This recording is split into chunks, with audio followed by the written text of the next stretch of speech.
Yeah, so then I asked her if she wanted to grab a hold of my big tool, and she seemed disappointed. There's no pleasing anybody. Oh, never mind that. Hello again, and welcome back to the shed. And first of all, an apology.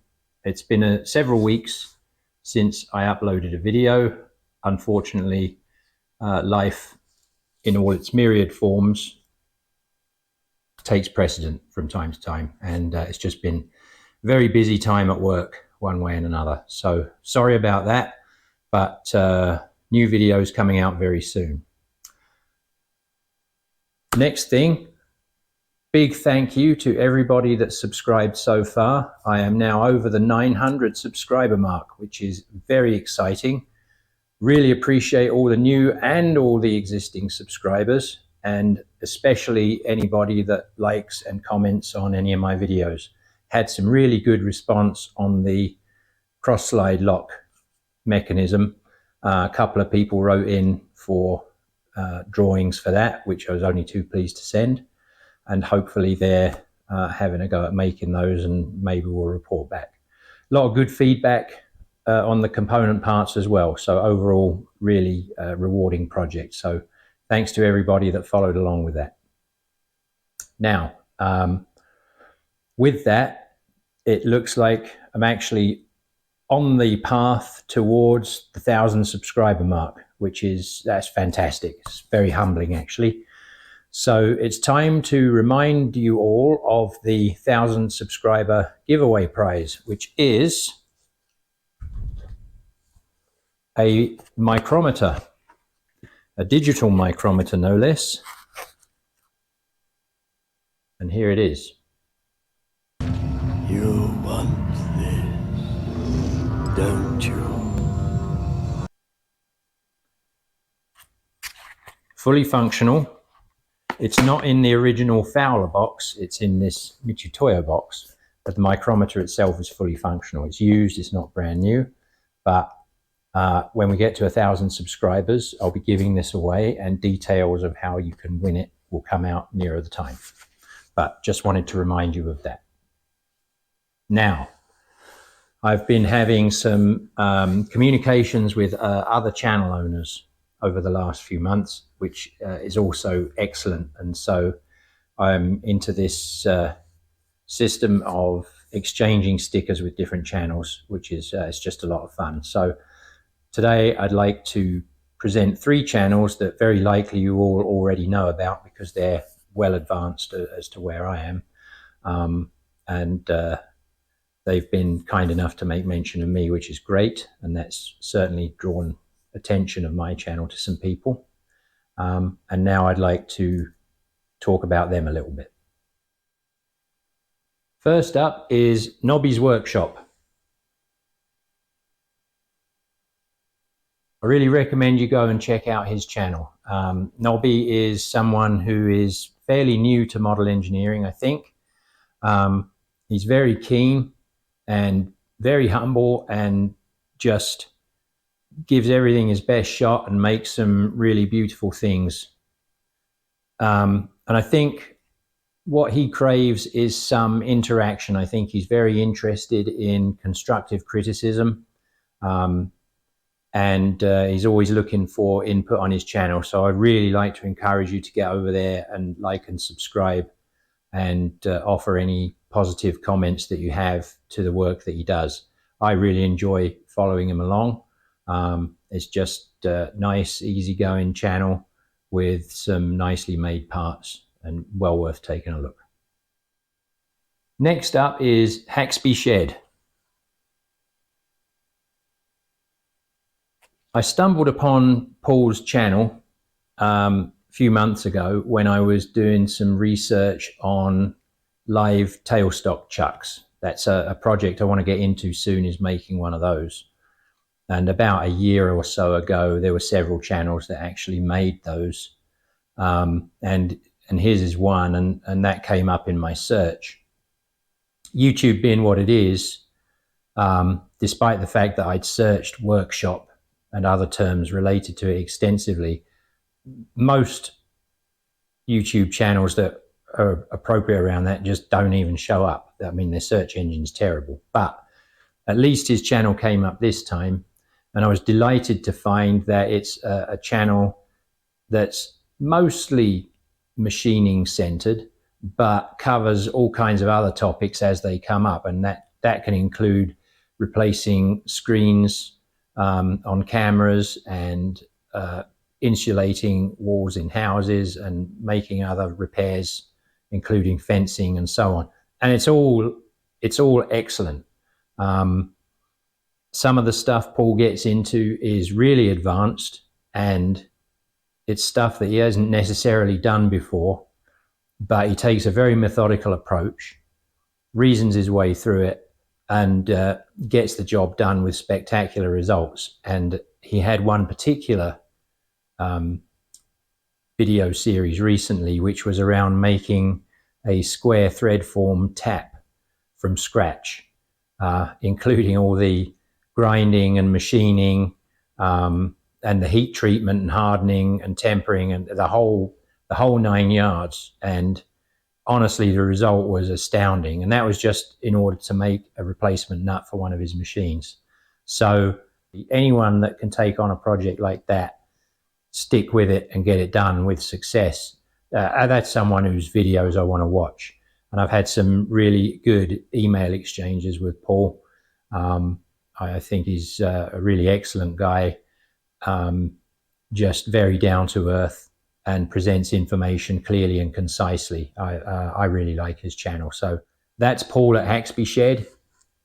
If you aren't familiar with him, please go and check out his channel, because I really like it. I'm still working my way through all of his back catalogue of videos. Thirdly and lastly for today, but not leastly by any means, is our good friend Rustinox, who surely you're all familiar with Rustinox's channel. Another down-to-earth guy in Belgium this time, and I was pleased to do a sticker exchange with him. Not actually sure if my stickers got to him yet. The mail has been a problem. I've got some spring steel on its way to Nobby, actually, and it's been in the mail for about 2 weeks. Having paid extortionate rates for US priority mail, global, it's hung up in the UK somewhere, probably jammed down the side of a driver's seat in his van. But anyway, hopefully that turns up. And hopefully Rustinox got my stickers. What can we say about Rustinox? Well, he's a lover of all things mechanical, somebody else who is just prepared to give anything a try. And he will make tools and equipment from scrap materials that are on hand. And he just takes a very down-to-earth, let's give it a try approach. And just as with Paul at Haxby Shed, he gets the job done, he gets it done right, and it's always a success. And I really, really enjoy his dry, wry sense of humor. So please, if you haven't heard of Rustinox, which is possible, the YouTube search engine being what it is, go check out his channel, because he's just great fun and very educational. I get inspired by all of these other YouTube channels. They're really, really worth watching. So that brings me to sticker placement.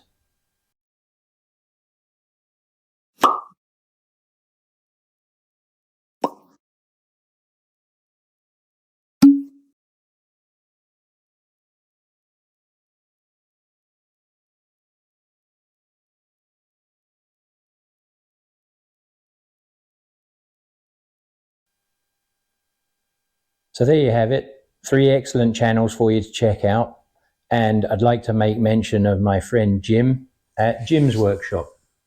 And you'll see his sticker on all of the sticker boards on all the others. Jim's great, and I'd like to make mention of him because he visited recently and presented me with several gifts around a new acquisition that I have in the shop, which is this beastie here. Heaven's sake.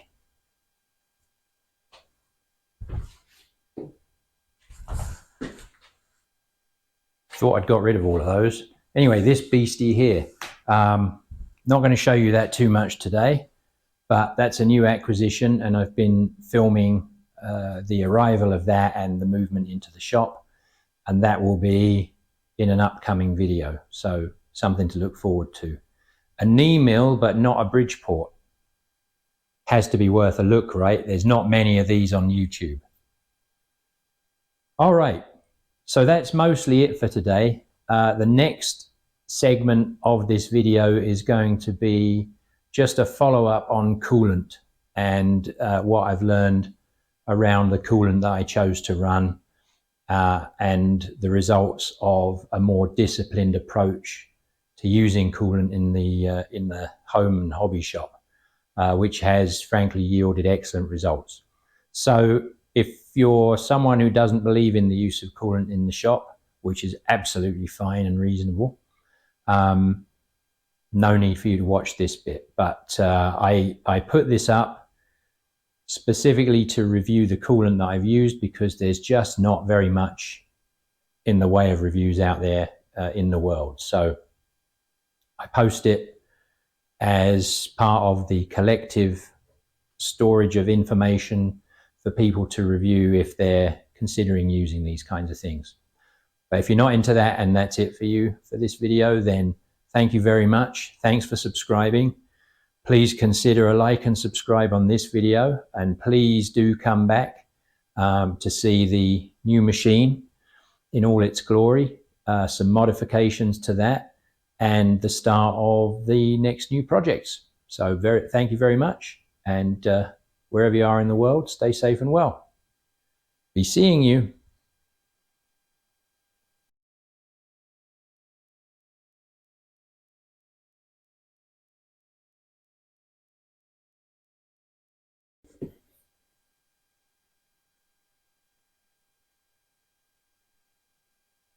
Behold, Trim MicroSol 585 XT. After some research, I established that there were several shops that have used this with great success and that have not suffered rust on their machine tools. And that's prime concern to me, because this being a hobby shop where the tools are not run on a constant basis, they sit stationary for long periods of time, it's absolutely vital to me that they don't rust, or the whatever coolant I'm using doesn't cause them to rust. I did some additional research and discovered that the popular opinion is that in general, if you run your coolants towards the high end of the concentration range, so oily, and make sure you maintain the pH, that this is actually key to preventing rust from your water-soluble coolants. And the other thing is to make sure that you collect tramp oil routinely and prevent it from emulsifying into the mix. So maintenance is really key, and to that end, I ended up buying a refractometer, and I've set up a log in my computer, and I check my coolant on a weekly basis. And I have an inexpensive tramp oil collecting system that I made, which I have a video on. And so by just being a little bit disciplined, I've managed to keep my lathe rust free. I even did some testing with this just on pieces of steel, and pieces of steel on top of other pieces of steel with dilute coolant put in between, and I found no sign of rust. In fact, this, when you've been using it, ends up leaving a nice thin layer of protective oil anywhere that it's been on the machine. So I'm extremely happy with this. The performance when I'm actually machining and cutting is the best I've seen. Not that I have extensive experience in using coolants, but what I had before, which was a mobile soluble oil, was just terrible. honestly. I was fighting it all the time. I don't know that it ever really worked very well, and it stained my machines. This doesn't. This causes no staining whatsoever, and like I say, leaves a thin layer of protective oil. Now, I've since been on to Trim products, and they've actually suggested that in the hobby shop, their 690 XT is possibly, actually they're certain about it, is an even better solution. It's much the same as this, but they say the sump life is even longer.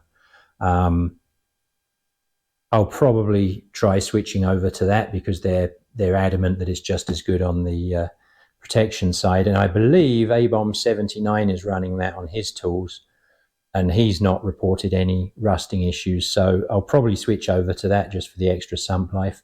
But I have to say, this is phenomenal. And if I don't go to the 690, I'm going to be sticking with this.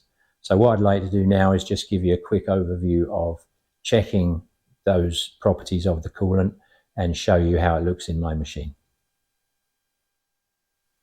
Here are the two key tools that you need in order to monitor the quality of your coolant.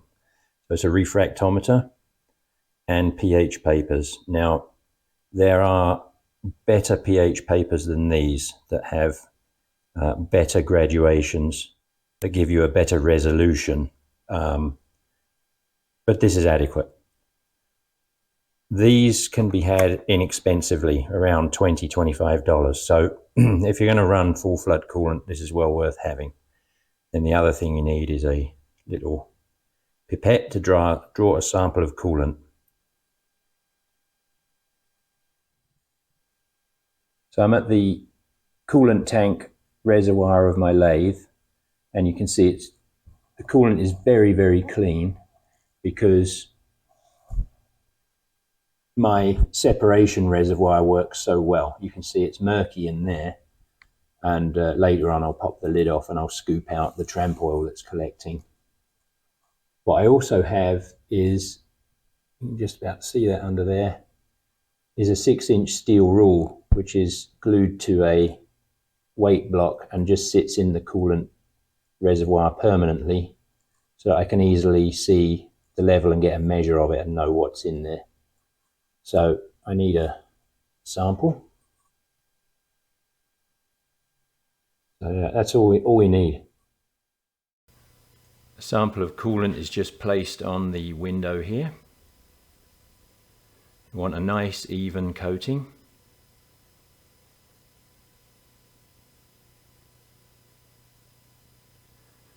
And you close the flap down. Try not to have air bubbles in it. And now I'm going to give you a live look through the lens and show you what you see. There we go, it was a bit tricky. But there, that line between the clear and the blue is the reading.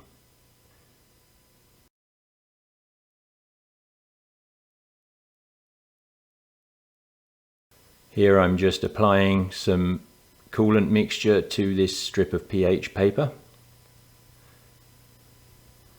There we are, let it soak over the entire paper. And then you simply compare the colour of this to the colour on the supplied strip packet. And there it is. As you can see, we're at pH of 9, which for this coolant is perfect. This is a look at my maintenance spreadsheet for my lathe, specifically the page that looks at coolant and tracks it.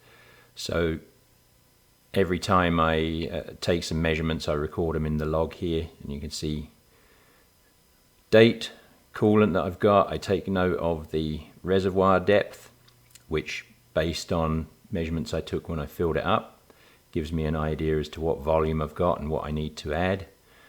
And I record the concentration here, so I record both the as read bricks number from the refractometer and then the calculated number. This is the concentration factor here, which the manufacturer tells you what you need to do, and you simply multiply that by your bricks number to get the true concentration. And any notes as to what what's going on, and then the pH value. So this way I just track this and I can see whether the coolant is changing over time. As you can see, the most recent one, the concentration has dropped a bit, which is no surprise because I topped up the reservoir with distilled water, but we're still above 8%, which is my personal choice for cutoff.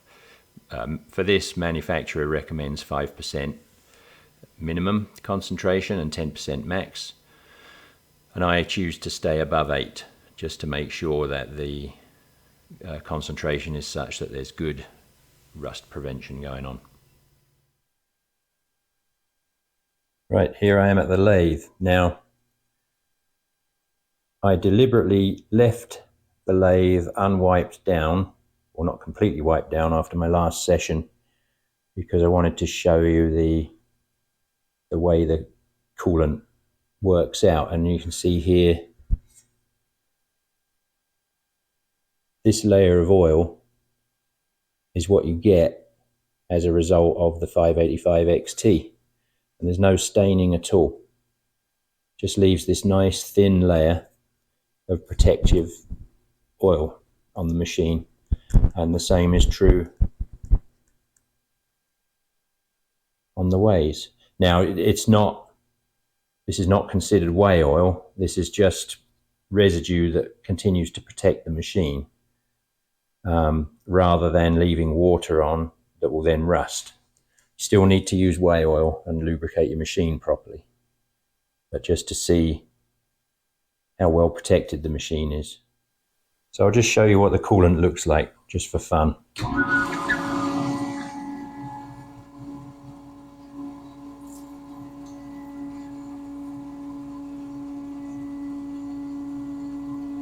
It's sort of translucent. It's the milky white, but it's not the really solid white. And I guess they call this a microemulsion. So it's not soluble in the liquid the same way the traditional kind of organic coolants are. This is a semi-synthetic, and I guess the oil is in suspension in the water much more, which I think is why it's able to leave an oily film behind once you're done. So there you go, Trim 585 XT. I'm very pleased with this. It's working out very well for me. It's keeping my machine rust free, leaves a protective film on it wherever it's run over the tool. That doesn't mean you shouldn't do other rust prevention measures that you would normally do, and you still need to use whey lube and all of those good things. But this is a very, very nice coolant, lasts a long time. If you're interested in using full flood coolant, I recommend you take a look at this. So that's it. I'm not sponsored by Trim products at all. This is just the result of my research trying to find a coolant that works for me. And that's been successful. And because there's just not a lot of real world information out on the net from users to sort of describe what they've found, I wanted to put this out there just in case it helps someone along. So that's it. Like I say, not sponsored, just wanted to put the information out there. This was freely chosen by me. So with that, all the very best to you. Thanks for watching. Thanks for sticking around for this rather long one, but hope you got something out of it, and all the best to you and good luck.